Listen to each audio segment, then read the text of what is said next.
the bottom of it with your host, Joshua Moriarty.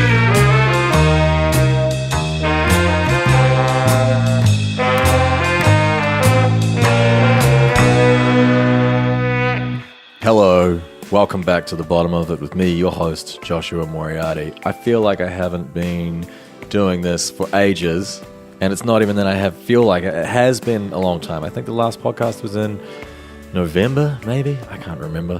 But I went back to Australia in December to work with All the Colours and do some live stuff. And then next minute, it's bloody 5 months later and I haven't done an interview with anybody. So sorry about that. They're going to be coming. Now I'm back in LA and it's all happening again. I'm lining everyone back up. There just wasn't anyone in Australia that it worked out with. There wasn't that many people that I wanted to speak to. And there were people that just weren't available. So it didn't happen. But yeah. So I'm sorry about that, guys, but I'm back now, and we will be, so just don't give me a hard time about it, okay? Yeah, what was I doing? I was so I can explain myself a little bit so you don't give me such a hard time why I was busy. We recorded the new All the Colours album, Volume 3, with Chris Taylor from Grizzly Bear at Vox Studios in Los Angeles. I actually speak to today's guest about that a little bit. So I was busy doing that, getting that album ready, and making some new stuff of my own as well. Yeah, keeping myself busy, not slacking off. Today's guest is Sebastien Grainger from Death from Above, a band that I think is brilliant. Let me give you a little bit of backstory about him and the band. So Death from Above, they were around in the early 2000s when that whole rock and roll thing was kind of going, but they were definitely quite different from all of that. They put out an album, You're a Woman, I'm a Machine, and then they broke up in 2006 after just releasing that one album. So they parted ways. Jesse, the bass player, went and started Mastercraft. I don't know if you guys remember Mastercraft around that kind of, at the time that Soulwax and Too Many DJs and Justice and all that was happening. Mastercraft were doing their thing too, and Sebastien went and started doing some solo music. So he made an album in 2008 called Sebastien Grainger and the Mountains. And I think that's when I started really getting into his voice and his style and listening to him. I really, really dig that record. I think it's brilliant. You guys should check it out. But wait till you've heard the interview first. And then, yeah, he put out another solo album, and then Death from Above got back together in 2011, I think it was. And then they put out their second album nearly 10 years later, I think it was, from their first one in 2014. And now they're back. They are back stronger, better, fatter, sounding more badass than they ever have. The new album was recorded with Eric Valentine, who did Queens of the Stone Age, Songs for the Deaf. He's done Slash, he's done Smash Mouth, Third Eye Blind. He's been around for a really long time. He makes great albums. And yeah, the new Death from Above, it's called Outrages Now. It sounds incredible. Check it out. Sebastien and I talked about recording live and not listening to it, being an edgelord, funny musicians, all sorts of stuff. Here we go, ladies and gentlemen. Sebastien Grainger, enjoy. You played on Letterman, I saw that, didn't you? Yeah. That's pretty cool. Yeah. Isn't it the only thing I've heard about that is that it's cold? It is cold, yeah. It was a bit of a strange one. We did Conan O'Brien years before. Yes. And then I'd done Letterman with another band. And Which band was that? Broken Social Scene. Ah, yeah. And then we did it with our band. I felt a little unprepared, to be quite honest. In what respect? I don't think I was ready to play that song. Oh, yeah, sure. You know? Yes, I do know. We hadn't toured really yet, and it was like a new kind of song for us. Mm-hmm. And I don't feel, and I haven't watched it yet. I have a hat that you get a hat, you get stuff, t-shirts and hats and stuff. And there's a hat that my wife wears, and it's the late night David Letterman hat. And she wears it all the time, walks, jogs, whatever. And she was like, "When did I get this hat? Was it when you were on with Broken Social?" I was like, "No, it's when Death from Above played." She's like, "Death from Above played Letterman?" It's like, "Yeah." She's like, No. You played this, you played this. I was like, "No, we played Letterman." She's like, "How come I don't remember that?" I was like, "I don't know." But I've never watched it. Interesting. Yeah. Are you afraid to watch it? We did a record at Jack White's place, Third Man Records, The live one. The live one. I haven't listened to that either. It sounds good. I'll take your word for it. Yeah, I listened to it a couple of months ago. I'll take your word for it. Yeah, I like that it had lots of the interlude sound effect noises. What's that? Who's doing that? I was doing that. I do that from... Okay. I don't remember exactly what I was playing at that point. Does it change all of the time? It was... I don't really do it so much now. I think I'll probably bring it back, but yeah. Why are you not doing it now? I started using the sampler in a different way. Mm-hmm. I have a sample, like an SPDSX, to trigger additional sounds and things. The bits and pieces. Yeah, and... As if you didn't have enough to do singing and playing the drums. Well, when I was doing that, triggering samples in between songs, I was literally... We weren't playing to a click or anything, and I was triggering samples like in a syncope, like between beats. So I'd be playing, and if there was like chords in the song, I'd be like playing and then like hitting. I was wondering how this stuff was... Yeah, I just thought you'd just leave it out and not do it. Well, when we made our second record, there was like so much stuff on the record. The second being... Physical World. Yeah. And there was some stuff we felt was like imperative, like we could not do without it. Mm-hmm. And so... You didn't want to get another person? No, I don't want to... Never? I don't know about never, but... feeding them and clothing them, and they got to look good. They got to get along with people. Yeah, with you and Jesse. Yeah, I mean we're pretty. And you guys are getting older now as well, so you're probably more anal. He's really friendly. Okay. And I think that I don't know what I am. I think I'm friendly. So far, you've seemed friendly this afternoon. Yeah, but I haven't. No, you don't know me. A few months. I'm a civilian now. I don't know. Maybe someday. I've fantasized about it. I've definitely, of course, fantasized about not having to play drums in my band sometimes, even though it's part of the thing. Have you been not playing drums for one or two songs or something though? I feel like I've seen you standing at the front. There's a song off our last record, the title track, "Outrageous Now," that I play a drum loop. Yes. Trigger a drum loop at the beginning. Yep. And then and then I'll go back to the kit for the last part of the song. Okay. Last chorus. That must be quite fun. It's a lot of fun. Yeah, it's a lot of fun. And I feel like the audience. I audience. take your tea bag out. I don't want it to get too you're too tea-y. Yeah, you're part of the Commonwealth. So yes, exactly. It's a hard country to be an avid tea drinker in. This is a hard country? Yeah, the States, they don't really do tea. A little more in California. Yeah. For sure, because everyone's a little bit more, whatever they are. Well, yeah, I don't know. Tea friendly? Yeah, my dad's like full Brit, so tea was important to him. I'm not that big into tea. Mm-hmm. My wife drinks it, but I'm more of a coffee guy. Now, having a British father, does that mean you know a lot of the British comedy as well? I suppose I do. Yeah, I guess it's from having a British father. I think it definitely has an influence. Yeah, like Fawlty Towers and the English Office.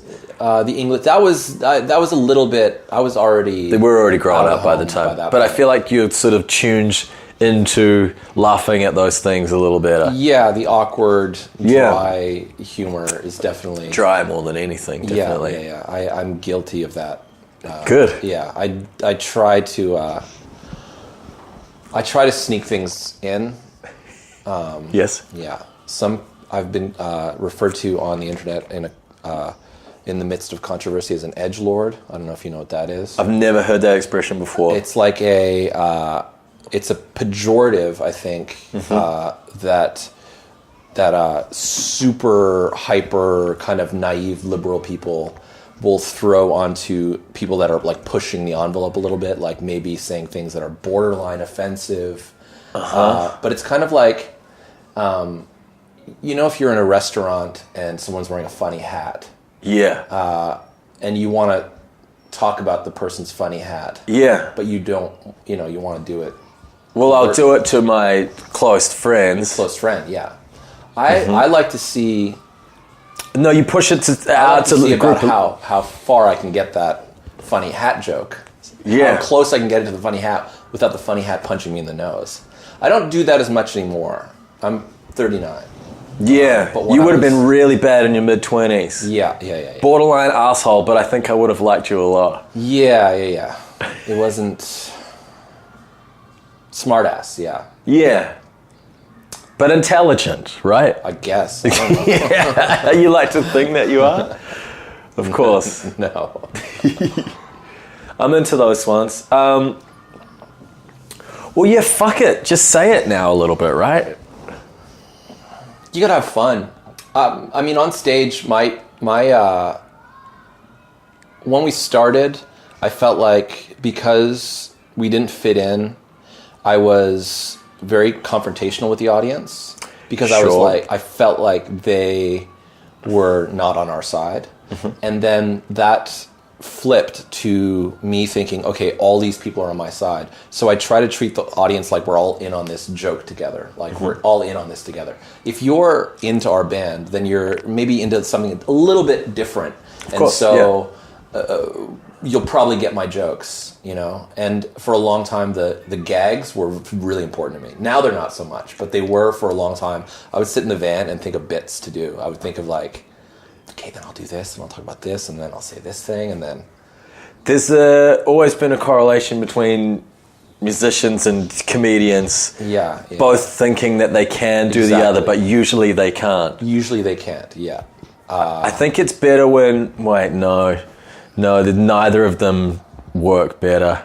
Maybe musicians can be funnier better than comedians can play music. It depends. It's hard to take a musician seriously, or a comedian seriously as a musician. That's what it is, but a musician can be slightly funny on stage. There are... there's a comedian from Toronto, he lives here, called Nick Flanagan, and he was in a band called Brutal Knights. They're like a punk, kind of a West Coasty sounding punk band. Okay. And as a frontman in a punk band, a hardcore band, he's incredible, and it's funny. Like, it doesn't appear funny because you can't really tell what he's saying, but the lyrics are hilarious, and he's such a good frontman. It's similar to... do you know the band Panthers? They were on Vice. No. Good name. Yeah, great name. Jason Green. He also plays in a band called... what is it? Oh, no, I'm drawing a blank. Cut this out. But anyway. You take your time. It's okay. Yeah. I do edit these slightly. Yeah. I'll make you sound a little smarter. A little quicker on the recall. But Jay Green is another singer. He's like a punk singer who is hilarious, and he's just really funny, and it works in the context, especially when it's punk or hardcore, where the music tends to be so serious when it's playing, you know, because it's... I've always been there's a little bit of room for humor and gags in there, it's isn't so violent. The sound is so violent that there's nothing, when you're listening to, there's nothing funny about it. It's not like Ween, where there's a little music joke, you know? The music jokes are serious.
I was just saying that there's a sort of a cliche about the vitriol of online commenting is due to anonymity, but I don't feel like people think they're anonymous so much anymore.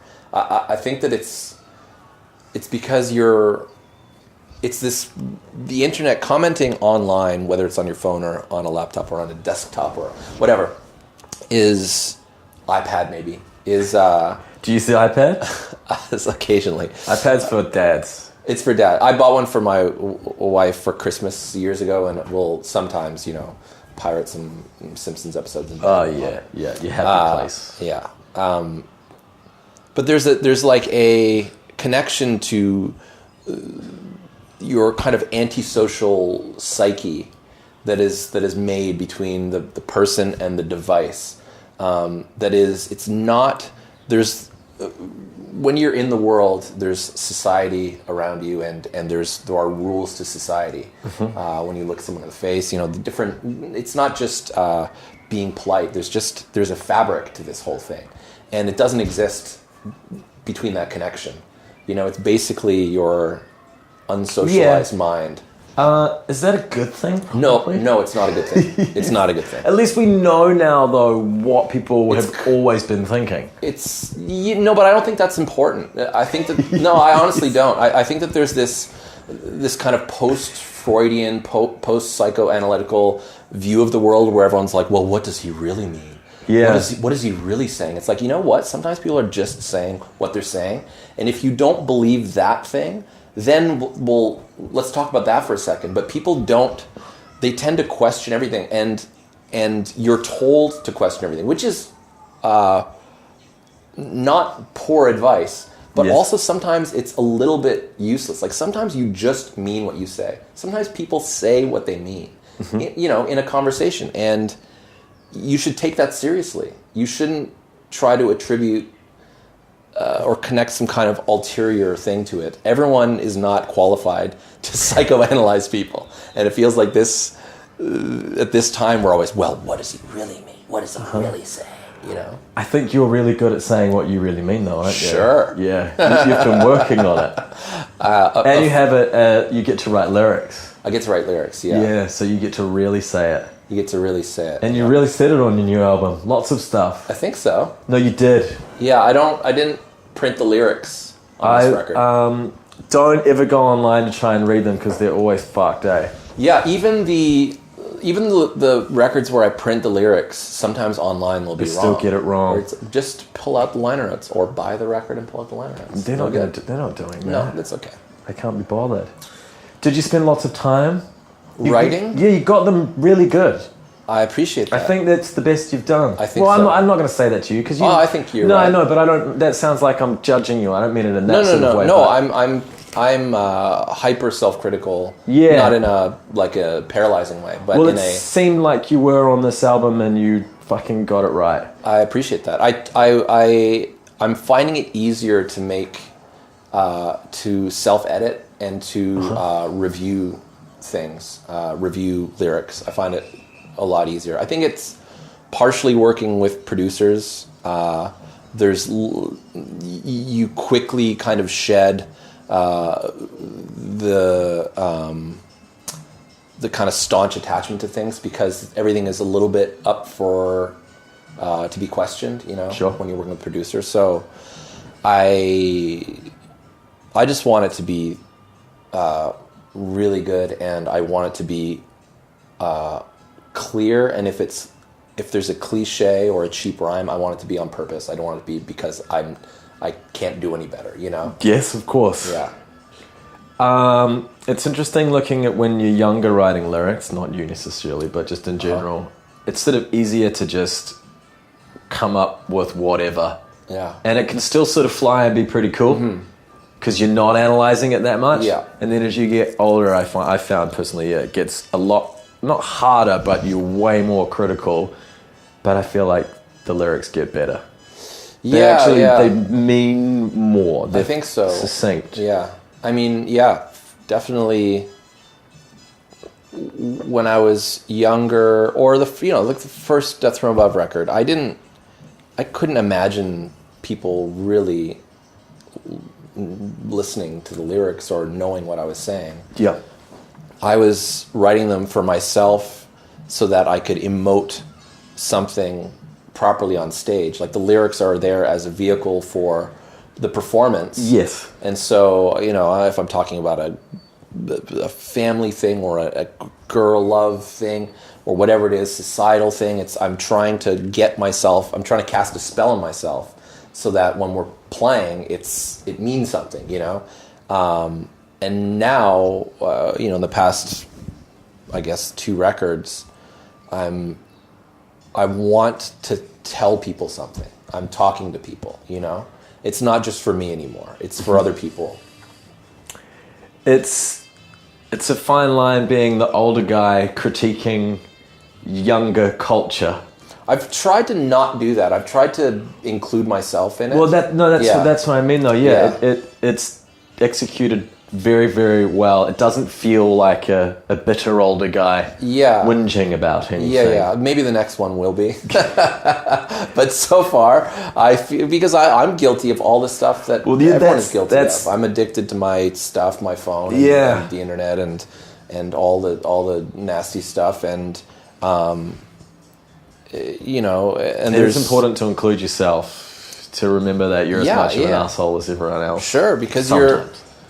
Also, lyrics for me are kind of a manifesto in a way. And for example, on our first EP, we had a song called Dead Womb, very controversial tune these days when we play it. Is it Dead Womb? It's called Dead Womb, but it's about going out to bars and everyone doing cocaine around us. Yes. And I was not interested in being that guy.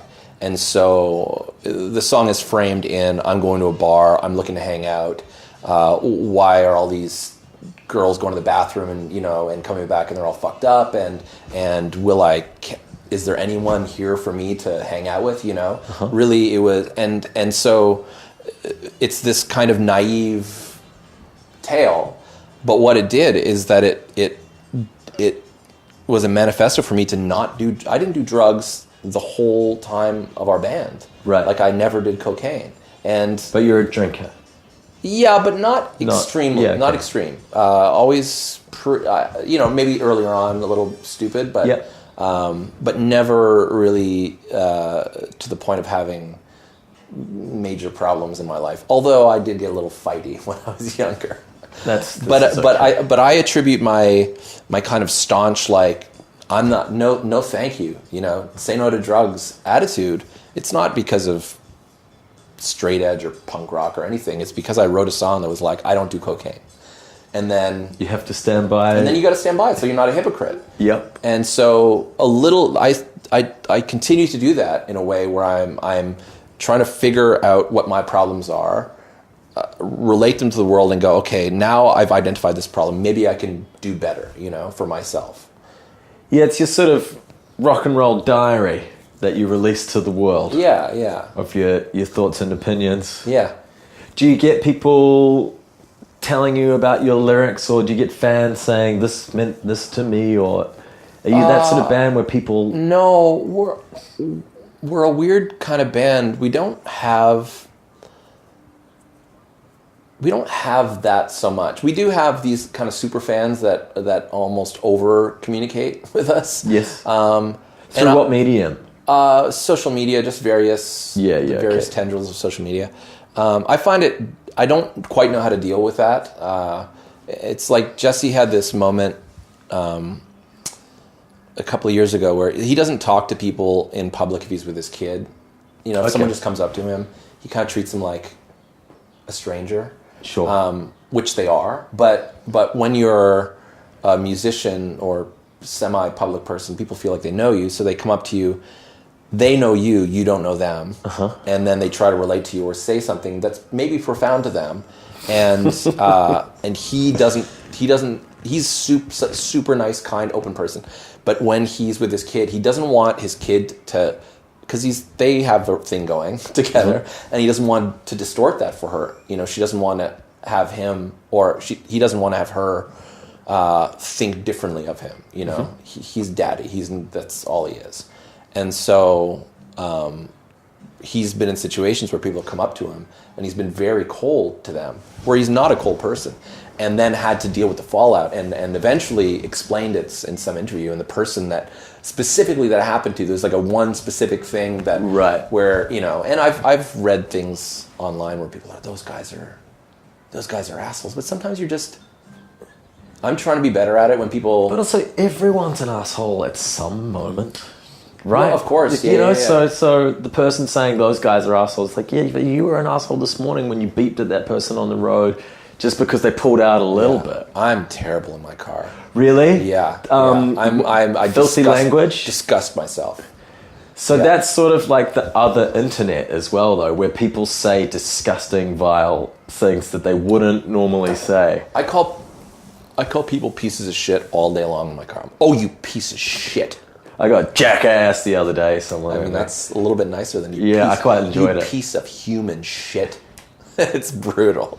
I hear myself and I think, man, that is not nice. I'll say the worst stuff in the car. I don't do it when my wife's in the car because it will ruin the night. That'll ruin the night. Where does this stuff come from, I wonder? Why on the roads? Hyper defensive because your life's on the line. You're hyper defensive because it's a life or death situation. Literally, you are. I've never thought about it. Yeah, like that. and it's for example when a person doesn't indicate before they turn, especially when they're at a stop sign or whatever. I view that as a personal affront. Like, you are being. Why can't you communicate with me? Just tell me where you're going. Because I need to know where you're going, because I'm going somewhere too. And this is the only time we're going to interact, maybe in our lives, probably most definitely in our lives. And you're just going to be a dick and just do whatever. Sometimes they're just elsewhere, though, aren't they? Yeah, but indicating is a big problem in Los Angeles. There's a lot of driving problems in Los Angeles. I feel like everyone in LA is trying to crash into me, including me. You're trying to crash into yourself. Isn't that a Dave Matthews song? Is it? Who's worse, Jack Johnson or Dave Matthews? Oh, I don't know any Jack Johnson. So then Dave Matthews, because you know more of it? Or did you like some of it at some No, point? I don't really care. It, you know,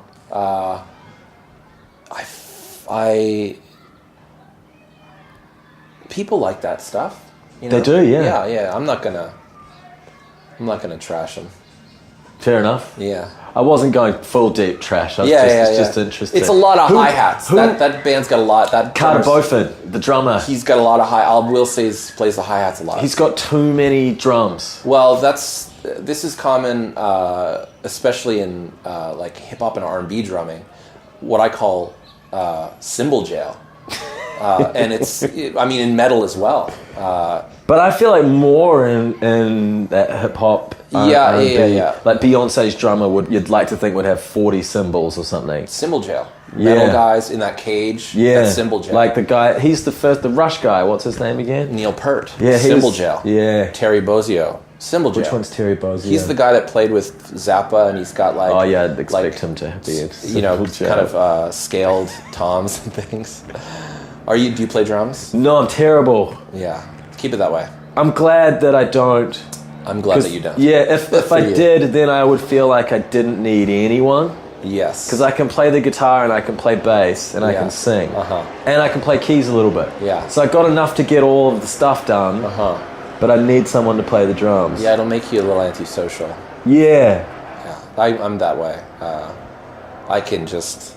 You can play everything. Yeah, so I've made records on my own, which is really fun and rewarding. But it's also super narcissistic. Yeah. Okay. Did you got to bring people in to help you get it over the line, or sort of like produce it with you at some point, or just all you? My first solo record I did started working with a producer. Who was the producer? I bought a house and started a studio with James Shaw, who plays in the band Metric.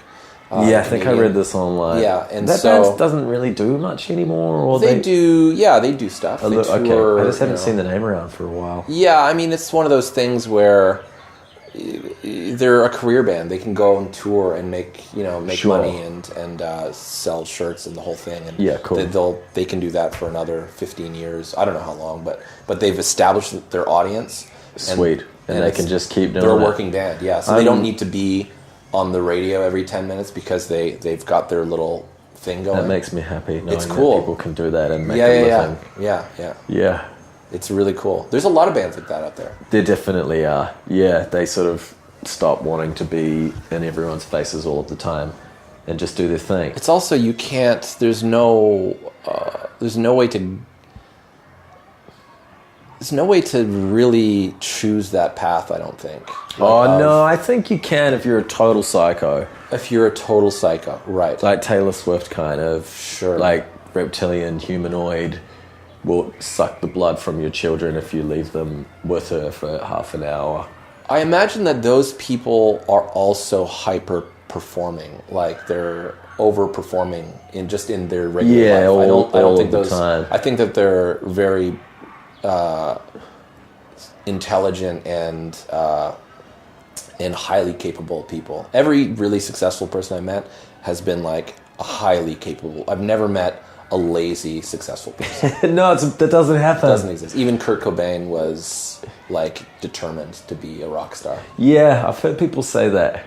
That's true. And then it didn't quite work out how he wanted. What are you gonna do?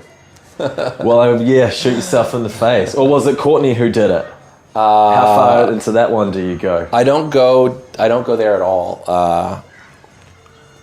I think that it's like one of those things, you know, believe what the person's telling you. Like, you can believe someone when they say that they want to kill themselves, you know? If someone says they want to kill themselves... And then they did. And then they do, and you go, well, maybe it was the girlfriend, maybe it was the nanny. It's like, probably it's just the person that said they're going to kill themselves for the past 10 years. Yeah, I think they said the same thing with Elliott Smith. Like, that guy was always going to kill himself. Just listen to a record. It's miserable stuff. I know, it's beautiful. Incredible. I know. I feel like I interrupted you on something you were saying. No, it's probably numerous times. I wanted to talk about Eric Valentine and how much he told you what to do. How much did he tell us what to do? Why him? How did that come about? I mean, we've made 2 like Hollywood rock records with big Hollywood rock producers in studios with budgets, which is a really... Wait, this is Outrageous Now and Physical World? Physical World. Yeah, Physical World was Dave Sardi. Oh, really? Yeah. I didn't know that. We kind of stopped... It sounds kind of different for him. Maybe. Well, sounds great. We're kind of different for him. Yeah, so. I think maybe that's it. I like what he does. Yeah, he's cool.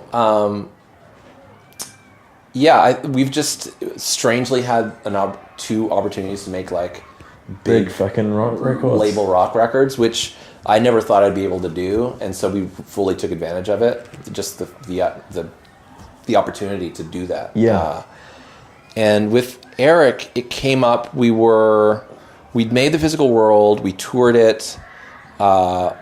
It cost a boatload of money to make. It took way too long to make. It took even longer to release. And we were so sick of that, and we kind of went between management at the time. There was a lot of like kind of tumultuous stuff at that time. Right. And so when we set out to make Outrageous Now, we wanted it to be...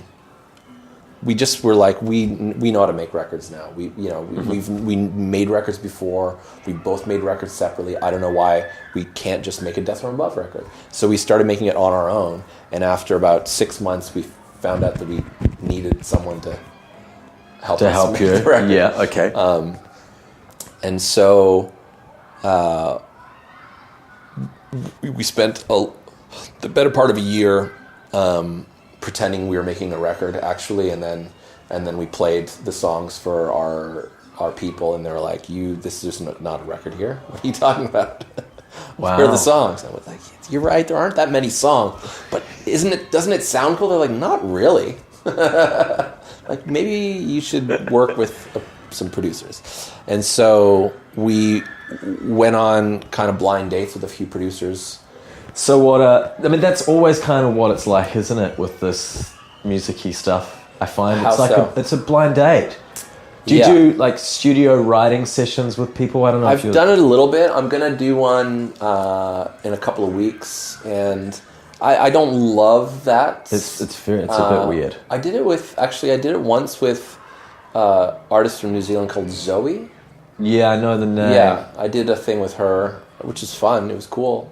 You came in as a writer, like a top liner. Well, our publishers put us together. Okay, this is in Toronto. Yeah, in Toronto. I met up with her here as well a couple of years later, but we just like sat in a room and wrote a thing together. Yeah. I don't love that stuff because it's not really where I get deep, you know. No, it's kind of like making love to someone on the first night.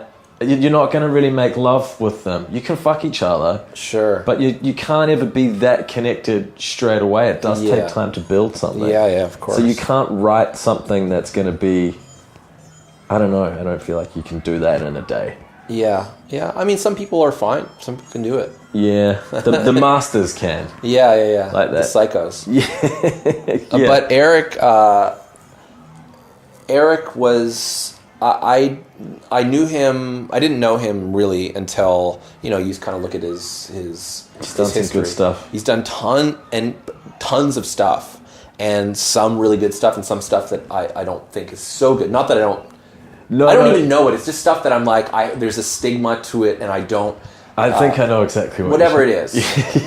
Yeah. And so I was a little bit skeptical about him, and Jesse thought it was a great idea, and the guy at our label thought it was a great idea, and we met him, and instantly we went to a studio, and instantly I was like, I love this dude, and we just hung out for a few hours. He talked about the demos we sent him. He'd listened and was intrigued and interested. Yeah. We sent him everything, and he put it all in a spreadsheet and organized it by what he thinks we should definitely work on, what's a maybe, and kind of edited the demos, right? Or just kind of laid it all out in a way that was very necessary at that point because we were kind of swimming in it. We'd never written so many songs, and so we didn't know what was Death from Above anymore at that point. So he helped us with that. He didn't. He's a super, super incredible engineer, and he basically does everything himself. So he has an assistant sometimes in the studio, but mostly is that Kian or is that someone else? No, Kian was mixing other people in the other room. Right. Okay. He had a guy named John that was helping him, but it's basically all him. Yeah, plugging things in and the whole deal. So, and I tend to spend a lot more time in the studio than Jesse does.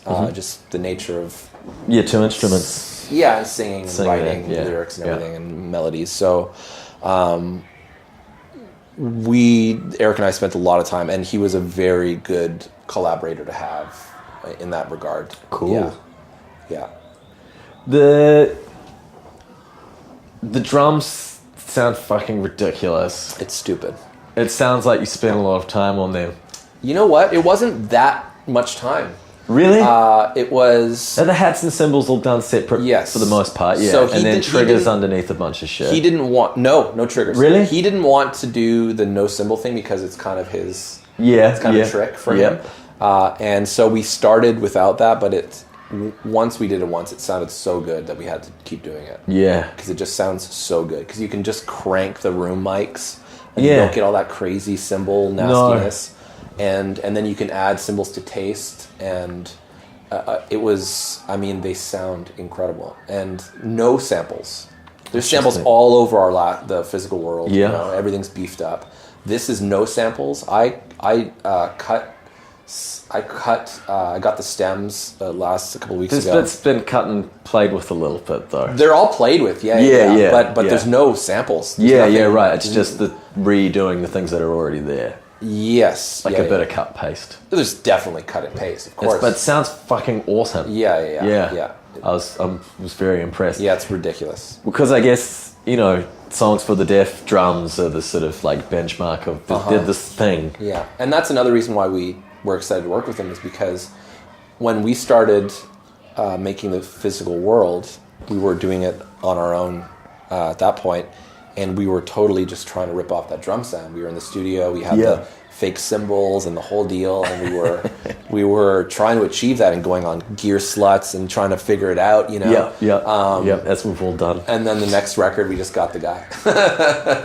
We're like, but he's done it. It's different. It doesn't sound like those drums, but they sound like it's the next level of yeah. But it's that way because it's a different band, I'm a way different drummer than Dave Grohl is. So he really is, and that speaks to the diversity on the records he's made. He's made so many different kinds of records because he treats everything in its own world. He doesn't try to impose anything. Yeah, that's really cool. Creatively, he makes your band sound the best it can, which is cool. He's on my hit list, but I feel like he's not doing it anymore.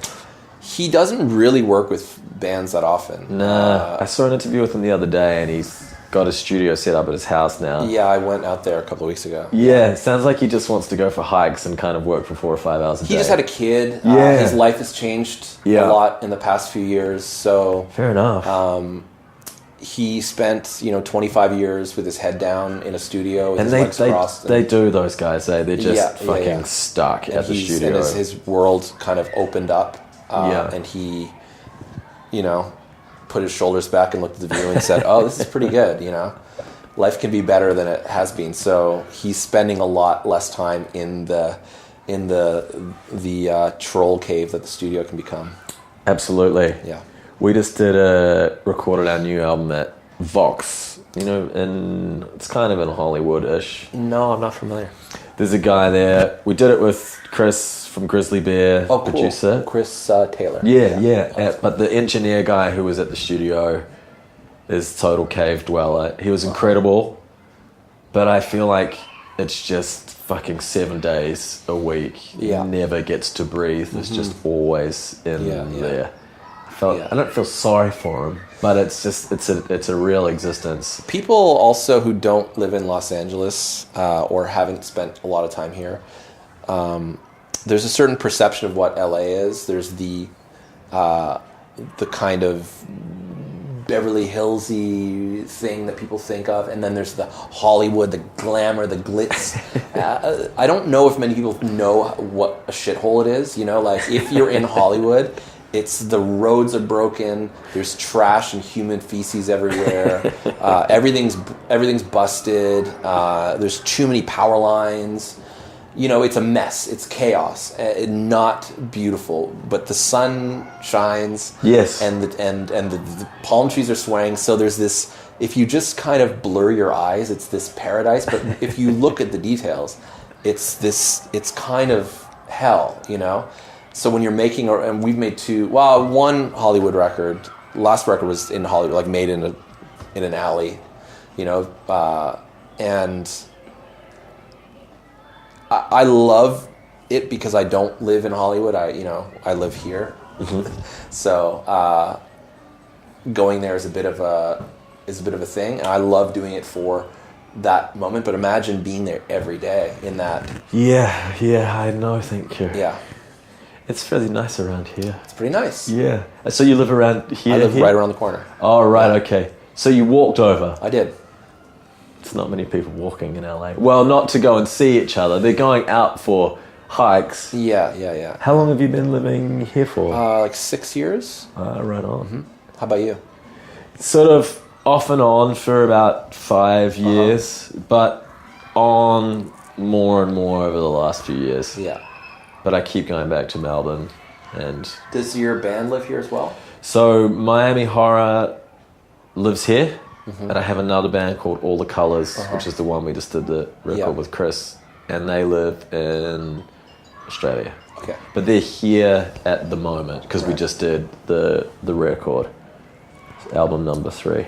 A lot of volume 3. Volume 3. Yeah, I noticed on your I did a little. Oh, did you do a little recce? Yeah. Instagram. Facebook. What's your one of choice? Oh, I don't do Facebook at all. Instagram, I do to taste. Yes. Add to taste, and I just went on. I checked out the podcast, but I also went on iTunes. Yes. Listened to music. Yeah. Of all the colors? Yeah, sounds great. Oh, cool. Thanks. Yeah. You worked with Dave or no catching? Or, yeah. We did the volume 2. Awesome. Out at Rancho. Yeah. Have you been out there? I have, not to record, but we toured with. I knew Dave kind of through other jammers from a while ago, and then we toured with Eagles of Death Metal. Oh yeah, I did see that. Yeah. And then when we were making the last record, it was just one of the places I went away to. Like every couple of weeks I would go somewhere to like get away from the record. Right. Okay. And that was one of the places. Yeah. Did you stay at Rancho? I stayed in one of the houses. Yeah. Yeah. Right. Nice. Yeah, I love it out there. Yeah, it's amazing. There's something really special. I feel like music can just kind of come to you a little bit. Yeah, I haven't really had the opportunity to write out there, or I haven't recorded out there, but I've been out there sort of as a place to unwind. A few times. Yeah. The second album, the one we did there, we sort of took 6 songs and then a bunch of just fiddly jammy bits, but we still managed to get 12 kind of cool ideas out of it, and just let the place sort of push us in a direction. Yeah. Lots of tequila. Yeah. He's got his own tequila now. He does. Yeah. I haven't tried it because I don't drink anymore, but I'm sure it tastes tequila-y. That's good to not drink. I started. I got off tour this last time, and we were supporting. So when we're headlining, who are you we were in Europe with At the Drive-In. Wow. Yeah. Cool. So, but we were supporting. So it was like the show is 45 minutes. The stakes were far lower, and so I kind of permitted myself a little bit more leeway after shows. So I was kind of shows, yeah. I don't drink before, but it would be too difficult to do all of that stuff. I think it's just bad. Like I didn't know. I thought it was good. I thought it was better when I was drinking. You thought you were better? Yeah, because you're more. Like, I guess you're more relaxed. I did a couple of shows drunk that were just some of the most terrible moments of my life. Did you know it at the time, or you listened afterwards? I don't know. I didn't start listening afterwards until recently, because I don't think it was to be listened to. But it's a bit scary listening afterwards. Yeah, I'm fine with it now, because I've done so much work, and I'm so much more in tune with my voice, actually, and so. I know when it's a good show now, whereas before I couldn't even hear myself, so I had no idea. What, just got in-ears going on? In-ears, a super dedicated warm-up practice. Can you talk me through that a little bit, just for a moment? Do you have favorite songs that you like to sing to, or?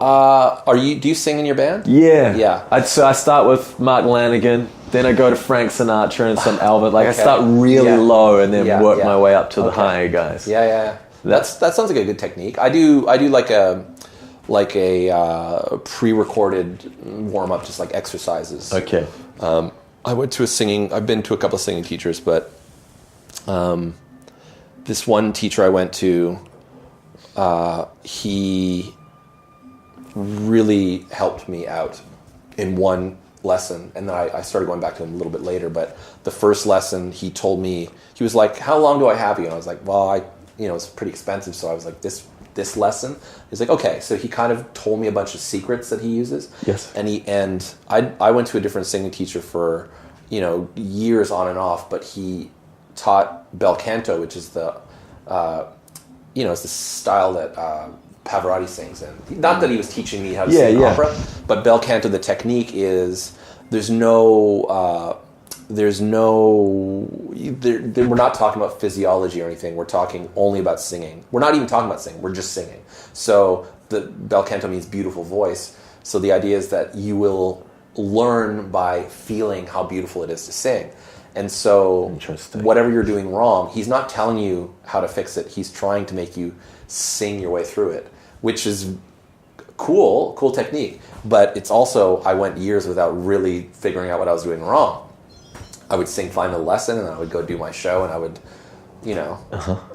squawk my way through it. So this guy, first thing, he's like, oh, your larynx is in your chin, you're singing in the, like, he like held my neck and he did all this stuff, and he was like, now practice like that. And then I became fascinated with like just being self-aware with my voice, because like, this is my fucking instrument, right? Yeah. And it's one of those things that I was ignoring because I was so scared of not being able to do what I wanted to do, that I was like, I'll just get it on the day, And I played this one show. This is a number of years ago now, 2011.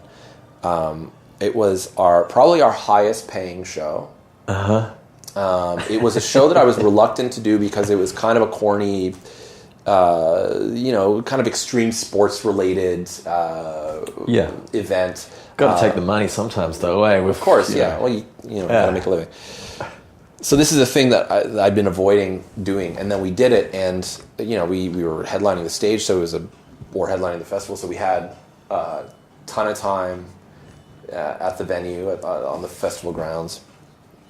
Just drank beer all day, whooping it up with friends, just screaming my face off, telling jokes. Yeah. And then hit the stage, and I could not make any of my sounds. I was like, couldn't sing the songs. So just squawked my way through it, drunk and terribly, and then got off stage and felt so embarrassed. Does Jesse tell you off?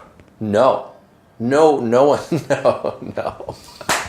No way. Does he silently tell you off? No. He just lets it go. Yeah. Okay. He also probably couldn't hear what I was doing, and he was also drunk. So yeah, you can't tell you off, can you? Yeah, when I started on in-ears, and I was like, oh, that's what I'm doing. I should do this better, Yes, of course. And then I started really wanting to improve. But also, he wasn't on ears yet, and I was hearing, when he was wasted, I was hearing all his, like, jazzy interpretations of our music. And so, we're at a good point now where we're both, I just want to make the, I want to make the show great, I just want to do exactly what I want, Yeah, I know what you mean. Yeah. Just, like, it's all well and good being rock and roll and all of that for a certain amount of time, but at some point I feel like you do just want to be fucking badass. I want to be, all of my favorite performers are transcendent performers, and you can't transcend if you're unfree, and especially with the voice, if you're choking, or if you're whatever it is. Eric said this great thing. It was to Jesse when we were making our last record. Jesse was trying to play this part, and he couldn't do it, but he really wanted to. I want to know what part did it make it on the record, or it changed because he couldn't do it? I don't remember. Okay, it's not important to the story. He was trying really just hard. Nerding out. I wanted to trying to nail this thing, and Eric said, if it sounds hard to play, it's hard to listen to. And I thought that was such an interesting way to see it, because it's true. If something is hard to sing, it's going to be hard to listen to, because it's not going to sound free. It's going to sound hard, and sometimes that's cool, but sometimes that's just not what someone wants to hear, Of course. So my MO now is I'm determined to sing like leagues and leagues better in my 40s than I did in my 20s. Yeah.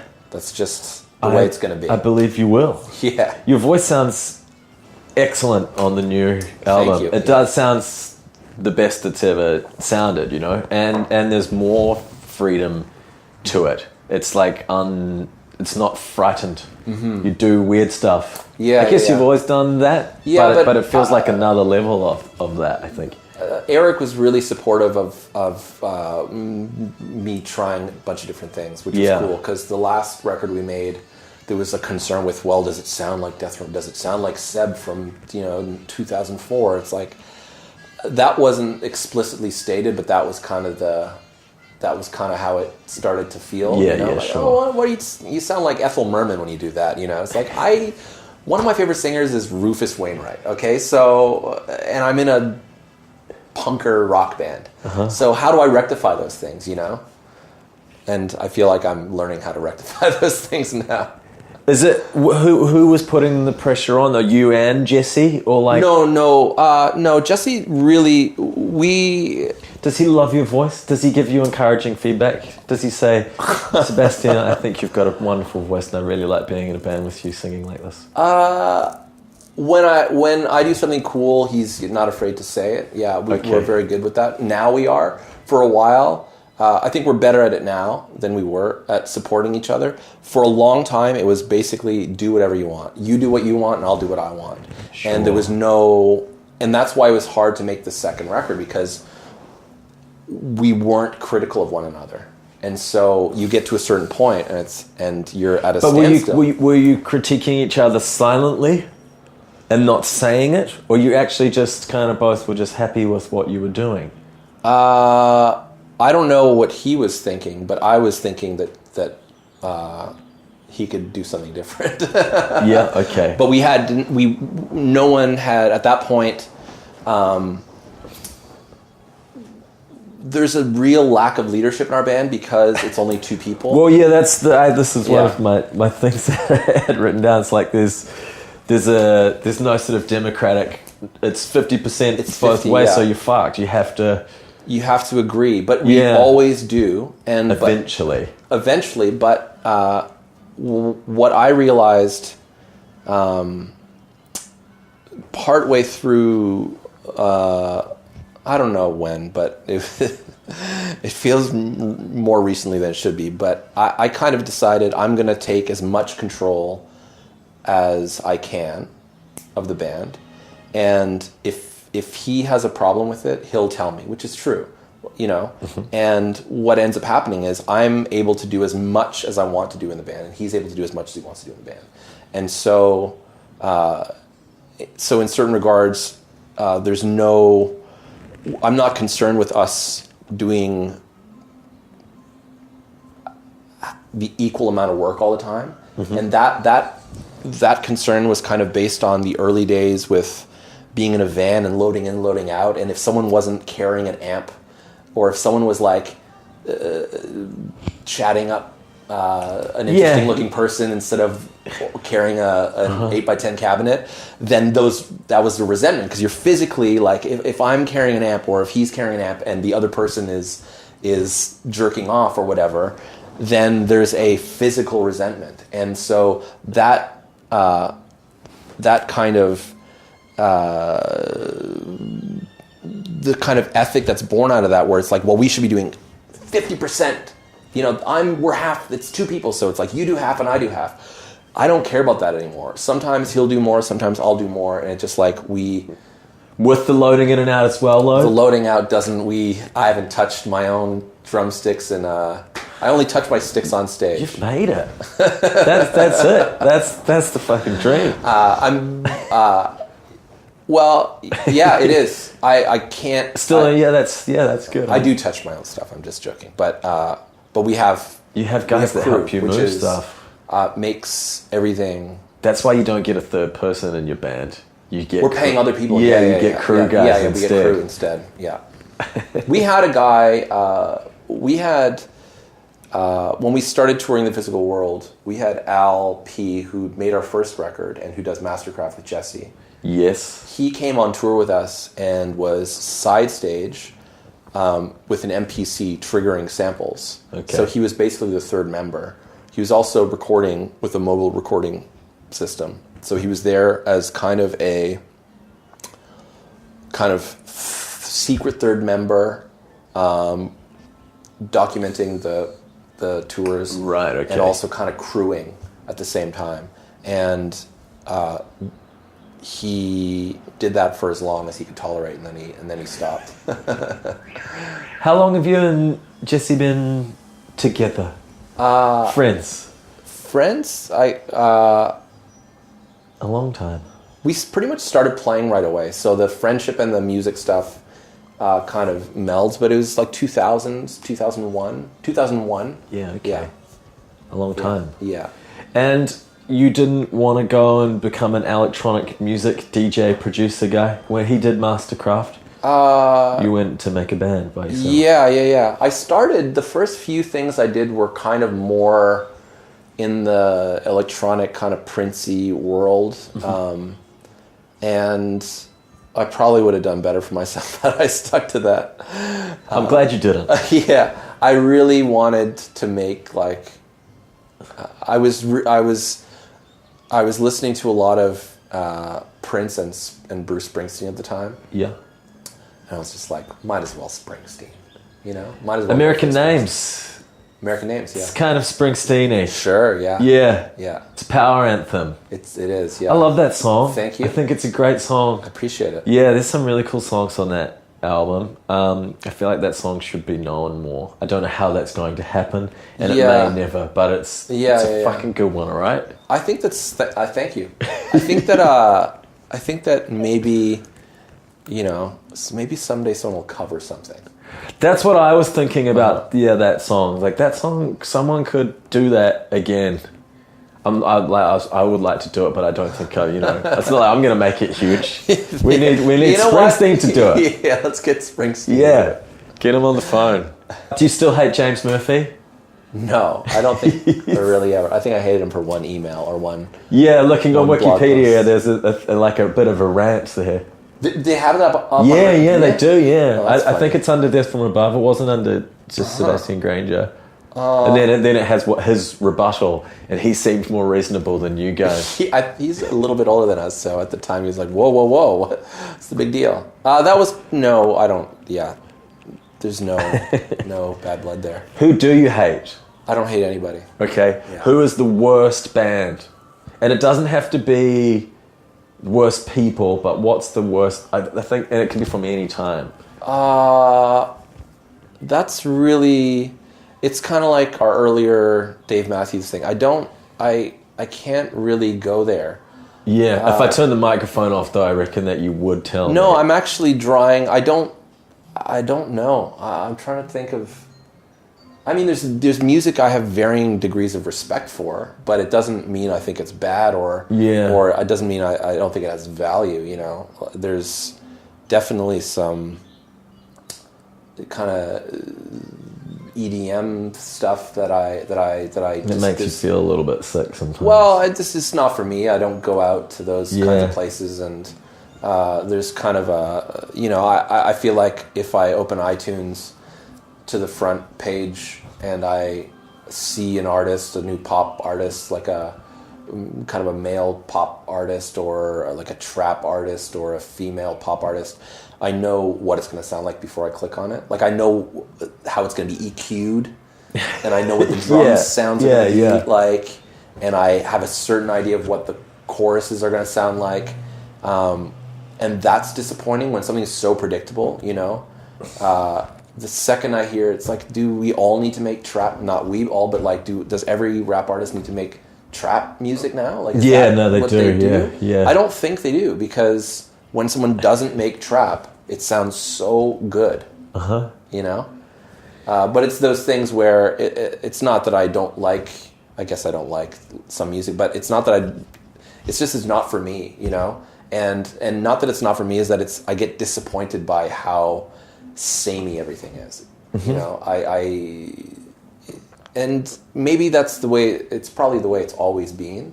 And that's why when something kind of bursts, you know, out and shatters whatever the mainstream or whatever the trend is, then it really shines. What's done that for you recently?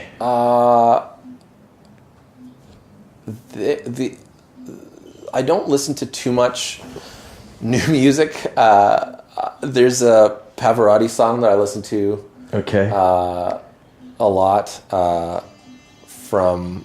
So you like you're a singing. I love I love because you like. I love the human voice, but I love male singers. I love male singers. Amen. And, I'm very much the same. Like I like a good female singer, but even my favorite female singer is Nina Simone. Yeah, and she kind of sounds like a dude. Yeah, she does.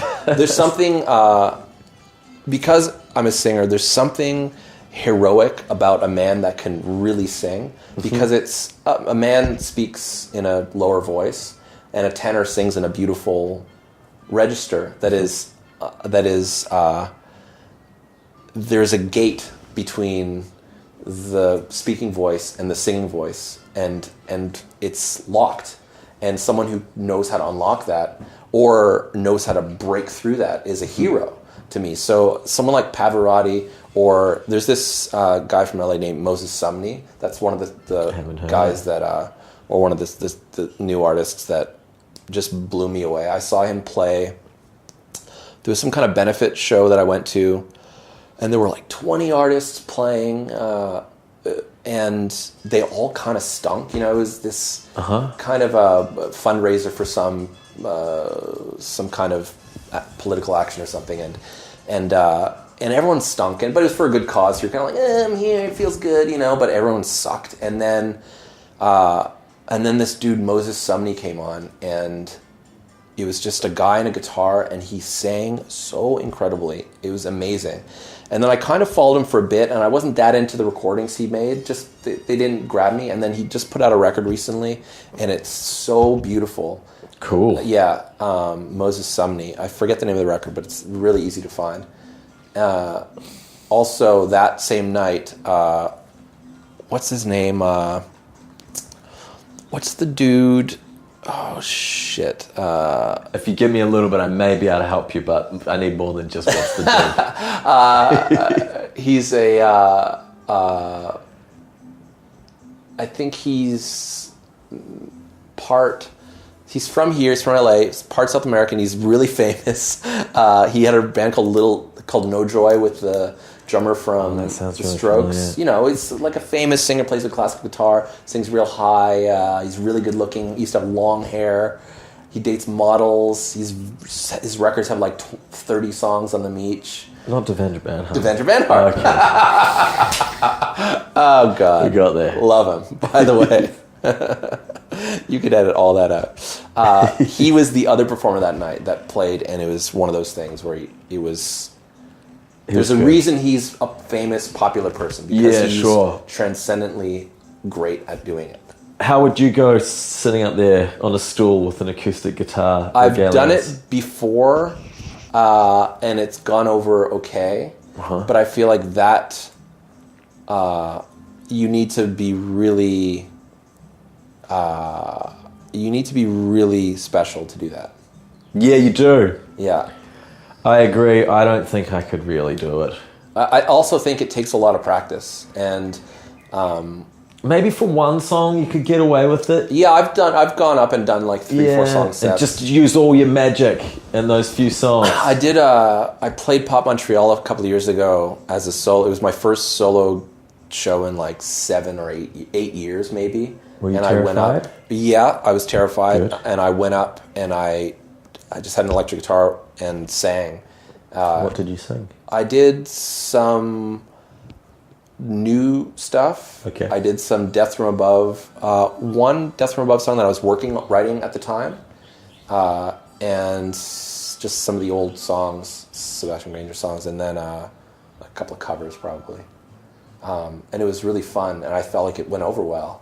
Very good. But I didn't keep it up. No. There's a sort of... I feel like there's a level of narcissism as well that I'm slightly frightened of, to be just me up there going, you know what, you're all going to listen to just me telling you stuff. Yeah, I'm not afraid of that narcissism anymore. It's also... It would be a good side gig to have, to be able to go out and play. Make some money? Or just to entertain? To entertain? Yeah. I think if you're doing it to entertain, yeah, absolutely. Yeah. But if you're doing it to make yourself kind of It's not all. It's also I am increasingly falling in love with my voice, which also sounds narcissistic. No, I don't think that does. But I want, really, my goal is to be able to do that kind of thing, and for people to want to hear that sound, want to hear it more, because I want to hear it more. That's quite awesome that you're loving your voice more and more. No, it's really though. I struggle with that all the time. Yeah, I fucking hate my voice a lot. I'll tell you that I've very recently started truly dedicating myself to it. Where before I was only taking lessons and warming up to do the show, and it was for that purpose, and so that I could basically pull off what I did in the studio, or at least get halfway there. And now I've taken it far more seriously, and every day I'll do an hour of singing. Oh wow! In the house, so like a person who does yoga every day. Like a person who does yoga, and I had talked to my wife about it because I was so self-conscious to do it. It's also so on punk rock when you're coming up and like warming up, exercising. There's nowhere to do it, and you don't want to annoy people, and it's fucking annoying, and it's music theater nerd stuff, and so. It's hard when you're a younger band and you're playing in little clubs. Yeah, and stuff. It's kind of impossible. But then I would see people do it and I'd be like, man, that's cool that person's nerding out like that. Yeah. But I did MDMA maybe 2-3 years ago, and spent part of the trip trying to think about that anxiety around making stupid noises in front of people, and I became far less self-conscious after that. It's so great when you can take drugs and use them for good. Yeah, and there's like an epiphany that happens, and it actually does do something. I went in the trench and I was like, I need to fix that because I'm a singer. And I can't be self-conscious about singing. It's stupid. This is all very exciting. Yeah, so I recommend... I don't recommend the MDMA because you're. No, I've done enough of that. You've done enough of that. Yeah, I don't need but to I would, do that I would anymore. Maybe have a conversation with your roommates where you say, for like 30 minutes a day, I'm going to be making the stupidest sounds you've ever heard, and just like sit here and I sing karaoke in my apartment now. Interesting. Yeah. Well, yeah, I think that's what I was saying earlier. I'm not sure if let's have a look if I had a note, because then it proves that I was actually. There is a fearlessness in your delivery, pushing your voice to do weird stuff. Sure. Yeah, they're my favorite guys. Gotta be weird. Well, just not be frightened to kind of to go for it. Mm-hmm. But I guess there's nothing more terrifying than it coming out of your face and singing. Yeah. It's like playing a guitar. You've got some distortion and you've got all that sort of stuff, but actually. Physically making a noise come out of your mouth is... Yeah. But it is... I mean, it's not magic. There's some natural ability that you have. Of course. But it has to be...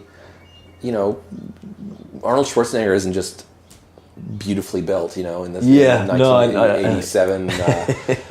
Arnold Schwarzenegger, like, he worked at that very, but rock and hard. roll always tricked you... into thinking it's a fallacy. Yeah, that's a fallacy. I know. I agree. And it was also the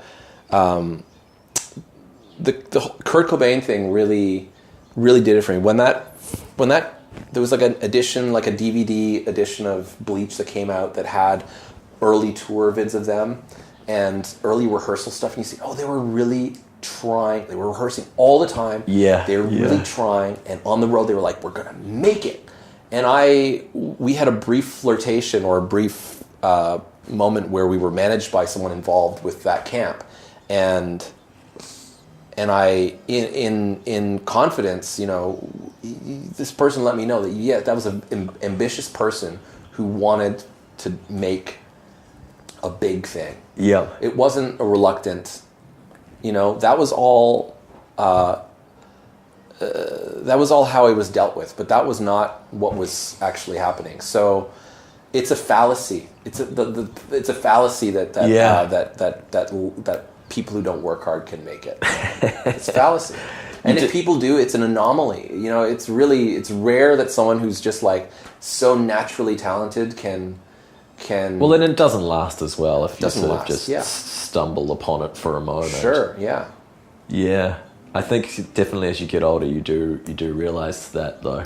I think it was, you know, Josh Homme and talking about all the drugs and Queens of the Stone Age for a while. Right, It's like, yeah. they're badass. They don't Yeah. do anything. And then you hear him sing beautifully. This like, Yeah, he's yeah. warming up for an hour definitely before he. Yeah, I'm before not he- sure what his practice is. I'd be curious to know. But yeah, he'd be doing some nerdy shit. He would definitely be doing. He's got a beautiful voice. He does. Yeah. Yeah, and you can't just sing like that after fucking taking heaps of pills or something. No. Yeah, unless he's no one's some super freak that actually just can do it. I think everyone is working hard behind. Everyone's the working scene. hard. Yeah. Yeah. It's all a trick. Yeah, you're just not supposed to go on podcasts and tell everyone about it. Well, but that's what it's all about, isn't it? Yeah. The fourth wall. Yeah. Yeah. I think that'll do us. Thank you so much for taking the time. Thanks for having me. I really appreciate Yeah. it. I like a podcast I can walk to, you know? Yeah, there's not many of those probably. No. Oh, big thank you to Sebastien Grainger. What a dude. It was a real pleasure to sit down and speak to him. Someone I've been wanting to ask a bunch of questions for a while. I've been a big fan. Not just a fan sounds weird, like you're kind of obsessive. It's just someone that I respect musically a lot and want to have a kind of man-to-man, you know? Can you say man-to-man anymore? Is that like I'm going to stay out of this, actually. Careful. I don't want to get in trouble for this sort of stuff.